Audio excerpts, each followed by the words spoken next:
Hello friends, मैं हूं Rishabh Kapoor websofttutorials.com से। इस ट्यूटोरियल में फ्रेंड्स मैं आपको बताऊंगा कि कैसे आप पीएचपी फॉर्म डाटा को वैलिडेट कर सकते हैं। मींस इस ट्यूटोरियल में हम इस पीएचपी फॉर्म को वैलिडेट करेंगे। मींस हम इस पे पीएचपी फॉर्म वैलिडेशंस अप्लाई करेंगे। तो आप देख सकते हैं मैंने सबसे पहले फील्ड बनाया है user name, input type text, name equal to user name, क्योंकि मैंने आपको पिछले ट्यूटोरियल्स में बताया था कि पीएचपी में जो डाटा फेच किया जाता है वो नेम एट्रीब्यूट की हेल्प से फेच किया जाता है। तो दूसरा फील्ड है password, input type password, name equal to password. Password should be more than 6 characters long. Means अगर कोई 6 कैरेक्टर से छोटा पासवर्ड एंटर करेगा, 6 या 6 कैरेक्टर से छोटा, तो हम इस पे वैलिडेशन अप्लाई करेंगे कि वो 6 कैरेक्टर या 6 कैरेक्टर से छोटा पासवर्ड एंटर ना कर पाए। उसके बाद है थर्ड है ईमेल। हम ईमेल फील्ड को वैलिडेट करेंगे और फोन को मींस ईमेल की वैलिडेशन चेक करेंगे कि कोई रॉन्ग ईमेल एंटर ना करे। लास्ट में हम फोन को वैलिडेट करेंगे और उसके बाद मैंने इनपुट टाइप सबमिट बटन लिया है, नेम इक्वल टू सबमिट। और फ्रेंड्स आप यहाँ पे देख सकते हैं मैंने फॉर्म एक्शन ब्लैंक दिया है, क्योंकि जो मैं पीएचपी कोड लिखूंगा वो सेम फाइल में लिखूंगा, और मैंने मेथड पोस्ट यूज किया है। तो चलिए फ्रेंड्स स्टार्ट करते हैं। सबसे पहले यहाँ पे मैंने पोस्ट यूज किया है। अगर मैं डायरेक्टली यहाँ पे $_ पोस्ट यूज करूंगा तो आप देखेंगे यहाँ पे एरर रिटर्न होगी। जैसे मैं यूजर नेम को करता हूँ तो मैं रिफ्रेश करता हूँ तो आप देखेंगे अनडिफाइंड इंडेक्स। तो मींस सबसे पहले हम इस सेट फंक्शन लगाएंगे इस सबमिट बटन के लिए। मींस हम चेक करेंगे कि ये सबमिट बटन प्रेस हुआ है या नहीं। तो सबसे पहले हम इस सेट फंक्शन यूज करते हैं। इफ इस सेट $_पोस्ट, क्योंकि हम पोस्ट मेथड यूज कर रहे हैं, उसके बाद नेम सबमिट। फ्रेंड्स अगर आप सबमिट बटन को चेक करना चाहते हैं इस सेट फंक्शन के थ्रू, तो ये जरूरी है कि आपने जो है नेम एट्रीब्यूट दिया हो। तो यहाँ पे मैंने नेम एट्रीब्यूट दिया है सबमिट। तो मैं चेक करता हूँ इफ $_पोस्ट सबमिट। मींस अगर सबमिट बटन प्रेस हुआ है तो सबसे पहले हम चेक करते हैं कि सबमिट बटन प्रेस हुआ है या नहीं। मैं लिखता हूँ यस। तो मैं रिफ्रेश करता हूँ और मैं सबमिट बटन को प्रेस करता हूँ। मींस इस साइन अप बटन को मैं प्रेस करूंगा। आप देखेंगे यस, मींस इससे ये चेक हो गया कि सबमिट बटन प्रेस हुआ है। उसके बाद हम इन वैल्यूज को फेच करेंगे। तो सबसे पहले वैल्यू है यूजर नेम,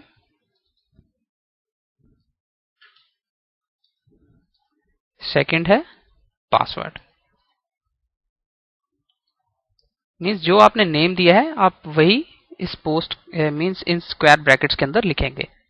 तो फ्रेंड्स ये जो पोस्ट वैल्यूज हैं हम इनको वेरिएबल्स में स्टोर कर लेते हैं। तो मैं वेरिएबल बनाता हूँ यूजर, ताकि मेरे को ये दोबारा सारा ना लिखना पड़े। $_Post user name $_password.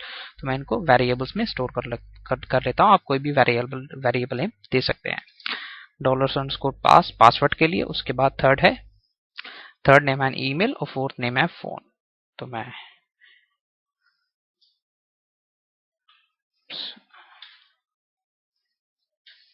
Third है ईमेल, फोर्थ है फोन। तो मैं इनको भी वेरिएबल्स में स्टोर कर लेता हूँ। थर्ड में बनाता हूँ ईमेल, आप कोई भी नाम दे सकते हैं वेरिएबल्स को। फोर्थ है फोन। तो सबसे पहले फ्रेंड्स मैं इनको एको करवाता हूँ। मींस हम चेक करेंगे कि वैल्यूज पास हो भी रही हैं या नहीं। एको मींस अभी हमने वैलिडेशन कोई अप्लाई नहीं किया, हम जस्ट चेक कर रहे हैं।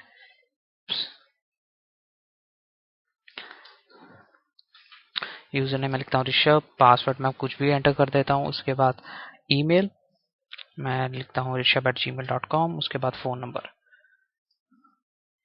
तो आप देख सकते हैं ये ऋषभ यूजर नेम, ये मैंने पासवर्ड एंटर किया था। उसके बाद rishabh@gmail.com मेरे ईमेल एड्रेस, उसके बाद लास्ट में phone number.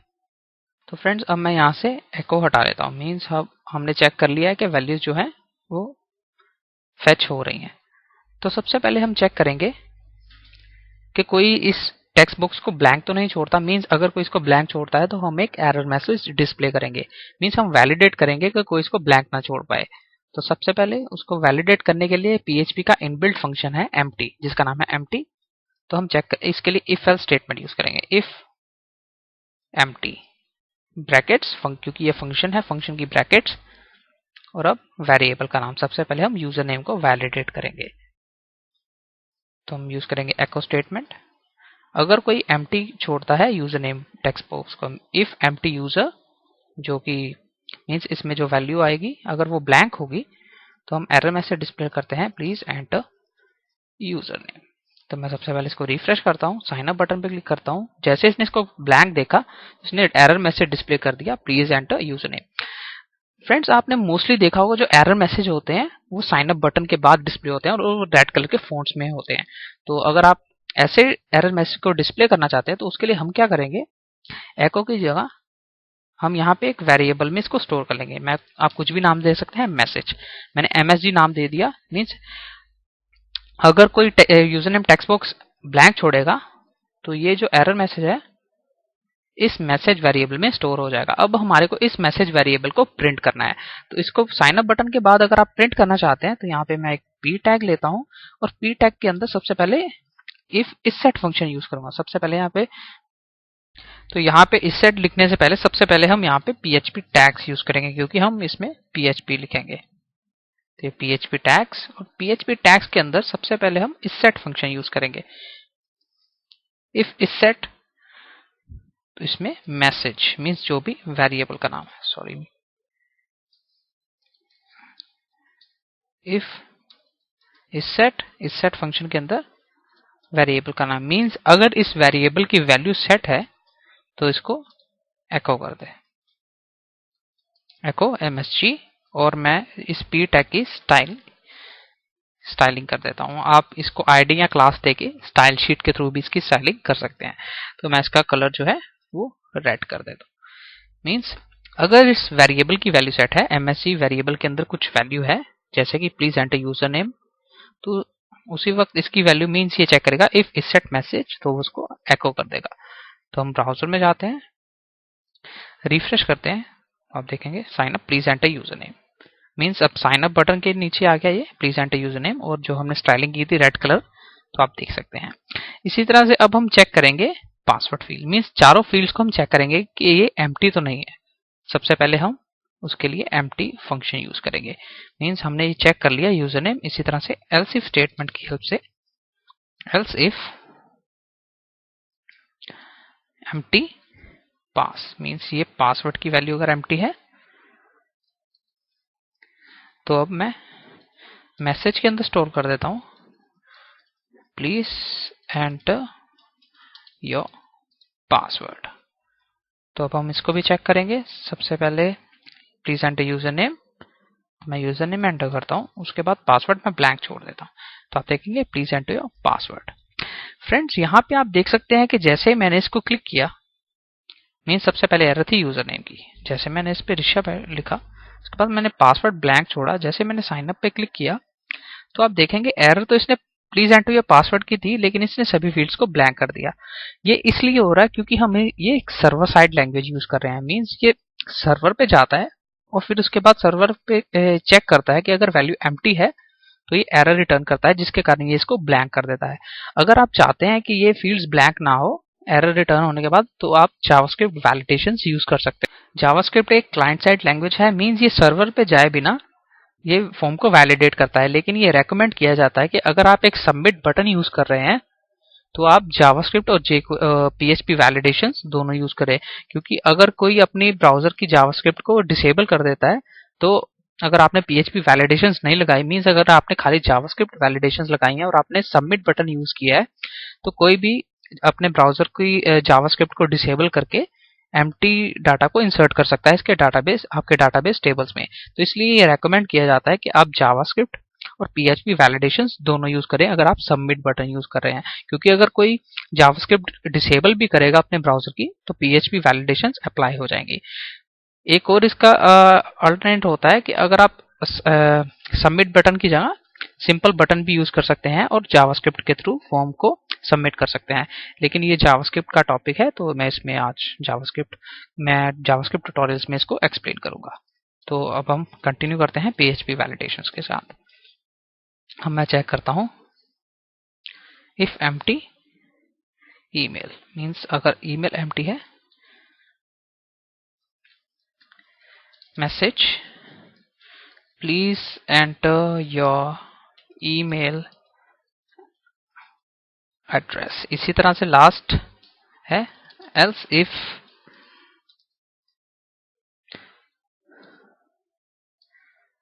Empty phone, means अगर फोन टेक्स्ट बुक जो है वो एम्प्टी है, तो हमने मैसेज इक्वल टू प्लीज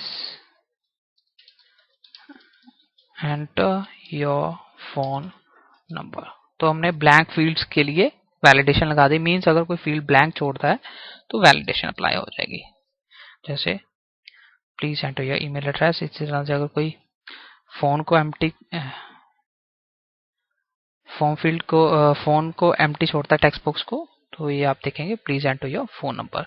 तो हमने अब एम्प्टी फील्ड्स के लिए वैलिडेशन लगा दी। अब हम वैलिडेशन लगाएंगे पासवर्ड फील्ड के ऊपर कि अगर कोई पासवर्ड एंटर करे 6 कैरेक्टर से ज्यादा होना चाहिए। मींस अगर कोई 6 कैरेक्टर्स या 6 कैरेक्टर से कम पासवर्ड एंटर करता है तो हम उसको एरर रिटर्न कर देंगे कि please the password should be more than 6 characters long. तो उसके लिए हम एक फंक्शन यूज करेंगे, स्ट्रिंग लेंथ फंक्शन, जो कि कैलकुलेट करेगा कि स्ट्रिंग की लेंथ कितनी है। मींस टेक्स्ट बुक में जो आपने डाटा एंटर किया है उसकी लेंथ कितनी है। उसको आप दो तरीके से कर सकते हैं। यहाँ पे आप एक वेरिएबल बना लीजिए पास लेन। तो उसमें हम क्या करेंगे strlen और उसमें इस वेरिएबल को डाल देंगे, मींस जिसमें पासवर्ड की वैल्यू है। मींस ये चेक करेगा पासवर्ड की लेंथ और ये इस वेरिएबल में स्टोर कर देगा। तो अब हम पासवर्ड के बाद यहाँ पे एल्स इफ यूज करेंगे, क्योंकि पासवर्ड फील्ड को चेक करेगा कि अगर ब्लैंक नहीं है उसके साथ ही हम नेक्स्ट कंडीशन लगा देंगे कि ये साथ ही में चेक कर ले जो पासवर्ड की लेंथ है 6 कैरेक्टर से ज्यादा होनी चाहिए। तो हम करते हैं else if pass length is less than equal to 6। Means अगर 6 या 6 से कम है पासवर्ड की लेंथ,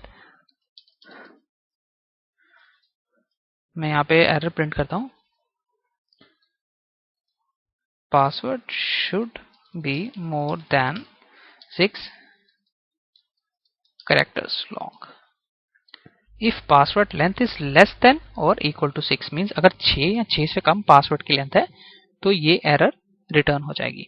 सबसे पहले क्या हुआ, हमने इस पासवर्ड की वैल्यू को इस पास वेरिएबल में स्टोर किया, तो इसमें आ गई पासवर्ड की वैल्यू। अब स्ट्रिंग लेंथ फंक्शन के थ्रू हमने चेक कर लिया कि उसकी लेंथ कितनी है और उसको इस वेरिएबल में स्टोर कर लिया। अब हमने एल्स इफ में इसको कंपेयर कर दिया। तो मैं रिफ्रेश करता हूँ, मैं सबसे पहले यूजर नेम कुछ भी एंटर करता हूँ, उसके बाद पासवर्ड जैसे कि मैं 4 कैरेक्टर्स का एंटर करता हूँ। आप देखेंगे password should be more than 6 characters long. तो मैं 6 कैरेक्टर से ज्यादा एंटर करता हूँ, 1 2 3 4 5 6 7। तो आप देखेंगे अब ईमेल की एरर आई, पासवर्ड की एरर नहीं आई। मींस पासवर्ड जो है, पासवर्ड पे जो वैलिडेशन हमने लगानी थी वो सही तरह से अप्लाई हो गई है। अब हम ईमेल फील्ड पे वैलिडेशन लगाएंगे। मींस अगर कोई रॉन्ग ईमेल एड्रेस एंटर करता है, सपोज यहाँ पे कोई ऐसे एंटर करता है ऋषभ, ये कुछ एंटर नहीं किया गया कि @gmail.com है, @yahoo.com है, तो ये एक रॉन्ग ईमेल एड्रेस है। मींस अगर कोई ऐसे रॉन्ग ईमेल एड्रेस एंटर करेगा तो एरर रिटर्न हो जाएगी। सपोज यहाँ पे कोई ऐसे लिख देता है ऋषभ.@gmail.com, तो ये भी एक रॉन्ग ईमेल एड्रेस है। मींस तो अब हम ईमेल फील्ड को वैलिडेट करेंगे। ईमेल फील्ड को वैलिडेट करने के लिए हम एक इनबिल्ट फंक्शन यूज करेंगे जिसका नाम है filter var। The filter var function filters a variable with a specific filter. Means filter var function जो है वो फिल्टर करता है एक वेरिएबल को with specific filter. With specific filter means PHP में कुछ इनबिल्ट फिल्टर्स हैं जो कि किसी वेरिएबल को वैलिडेट करने के लिए यूज किए जाते हैं। जैसे कि ईमेल को वैलिडेट करने के लिए यूज किया जाता है फिल्टर वैलिडेट ईमेल। इसी तरह से इसमें एक और फिल्टर के बारे में आपको बताना चाहता हूँ, फिल्टर वैलिडेट इंट। मींस ये चेक करता है कि वैल्यू जो एंटर की है वो इंटीजर टाइप है या नहीं। मींस इस तरह पीएचपी में कुछ फिल्टर्स हैं जो कि हम अब यूज करेंगे। सबसे पहले हम यूज करेंगे ईमेल के लिए। तो यहाँ पे मैं एल्स इफ यूज करता हूँ। Else if means empty email check करने के बाद उसके बाद मैं एल्स इफ लगाऊंगा। Else if not filter underscore var. Means अगर ये इसको फिल्टर नहीं कर पाता तो फिल्टर वार के हम ये एक फंक्शन है, तो फंक्शन की ब्रैकेट्स आएंगी और इसमें मैंने आपको जैसे पहले बताया था filter war function filters a variable with a specific filter. Means ये एक वेरिएबल को फिल्टर करता है विद स्पेसिफिक फिल्टर। सो सबसे पहले वेरिएबल हम एंटर करेंगे, मीन्स सबसे पहला पैरामीटर आएगा वेरिएबल का नाम, ईमेल, कॉमा। सेकंड पैरामीटर होगा फिल्टर का नाम। मैं एंटर करता हूं फिल्टर का नाम, फिल्टर वैलिडेट अंडरस्कोर ईमेल। तो ये है फिल्टर ईमेल को वैलिडेट करने के लिए। Message, please enter valid email address. Means अगर ये इसको फिल्टर नहीं कर पाता, इसलिए हमने यहाँ पे नॉट ऑपरेटर यूज किया। मीन्स अगर ये इसको फिल्टर नहीं कर पाता, फिल्टर वार वेरिएबल और फिल्टर वार फंक्शन, तो ये एरर मैसेज रिटर्न कर देगा। सबसे पहला पैरामीटर था ईमेल, मीन्स जो कि वेरिएबल का नाम था। सेकंड, जो हमने फिल्टर अप्लाई करना था इस वेरिएबल पे। तो चलिए फ्रेंड्स, अब हम चेक करते हैं। मैं यूजर नेम एंटर करता हूँ, पासवर्ड एंटर करता हूँ, उसके बाद wrong email address, please enter valid email address. Means इसने साथ में ही उसको एरर रिटर्न कर दी कि अगर जो आपने ईमेल एड्रेस एंटर किया है वो सही नहीं है। हमने ईमेल फील्ड पे वैलिडेशन अप्लाई कर दी। अब मैं लास्ट में एल्स ब्लॉक लिखूंगा। मीन्स अगर सब कुछ करेक्ट है तो यहाँ पे मैं एक मैसेज प्रिंट कर देता हूँ, एवरीथिंग इज करेक्ट। तो मैं यहाँ पे यूजर नेम एंटर करता हूँ, password 7 means more than 6 characters enter करता हूँ, एक वैलिड ईमेल एड्रेस एंटर करता हूँ, उसके बाद फोन नंबर एंटर करता हूँ, sign up, everything is correct. Means इसने चेक किया, सभी वैलिडेशन इसने चेक की, इसने फॉर्म को वैलिडेट किया और उसके बाद एल्स ब्लॉक में चला गया। तो यहाँ पे हम एक और वेरिएबल बनाते हैं। मैं इसका नाम देता हूँ SMSG, मीन्स या मैं इसका नाम देता हूँ see message, means correct message. आप कुछ भी नाम दे सकते हैं। तो मैं यहाँ पे एक और p टैग यूज करूंगा, यहाँ पे PHP टैग्स। यहाँ पे फिर मैं इस सेट फंक्शन यूज करता हूँ, इफ इस सेट के अंदर इस वेरिएबल का नाम सी मैसेज, आप कुछ भी नाम दे सकते हैं। अगर ये इसकी वैल्यू सेट है तो मैं इसको एको कर देता हूँ। तो मैं इसकी स्टाइलिंग कर देता हूँ,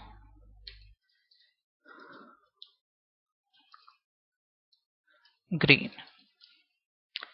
तो मैं रिफ्रेश करता हूँ, ऋषभ, पासवर्ड, उसके बाद वैलिड ईमेल एड्रेस, उसके बाद फोन नंबर, उसके बाद sign up, everything is correct. यहाँ पे हमने एक मैसेज को प्रिंट किया है एल्स ब्लॉक में, लेकिन अगर आप मोस्टली एल्स ब्लॉक में क्वेरीज को रन किया जाता है।